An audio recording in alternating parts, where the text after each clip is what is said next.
মাগুরা জেলার এই কর্মী সম্মেলনের সম্মানিত সভাপতি, আমাদের প্রধান অতিথি সহ সর্বস্তরের সকল নেতৃত্ববৃন্দকে জানাই আমার সংগ্রামী শুভেচ্ছা। 18 কোটি মানুষের মানবতার সংগঠন, মুক্তির সংগঠন বাংলাদেশ জামাত ইসলামী। এই জামাত ইসলামিক 18 কোটি মানুষের সংগঠন। এদেশে হিন্দুরা এই 18 কোটি মানুষের বাইরে না। এদেশের সকল নাগরিকের যেমন বিএনপি আমলিগ করার অধিকার আছে, তেমন এদেশের সকল হিন্দুদের এই জামাত ইসলামী করার অধিকার আছে।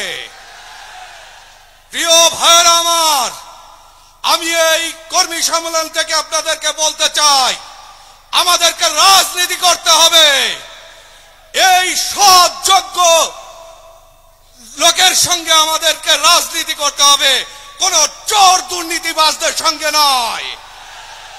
আমরা গত 53 বছর ধরে নির্যাতিত হয়েছি। আমরা বাংলাদেশ জামাত ইসলামকে কাঁধে কাঁধ মিলিয়ে সকল নির্যাতন, সকল ষড়যন্ত্রকে রুখে দেব। প্রিয় সনাতনী ভাইরা, বাংলাদেশ জামাত ইসলাম কারো ঘর পোড়ায় না। প্রিয় ভাইরা, আমাদের জামাত ইসলামী কারো ব্যবসা প্রতিষ্ঠানে আগুন দেয় না, কোন উপাসনালয় আঘাত করে না। প্রিয় ভাইরা, বাংলাদেশ জামাত ইসলাম সকল দুয়ার খুলে দিয়েছে। আপনাদেরকেও সকল দুয়ার খুলে দিয়ে তার সঙ্গে কাঁধে কাঁধ মিলিয়ে আপনাদেরকে জান মাল ইজ্জতের নিরাপত্তা সুনিশ্চিত করতে হবে। সবাইকে ধন্যবাদ।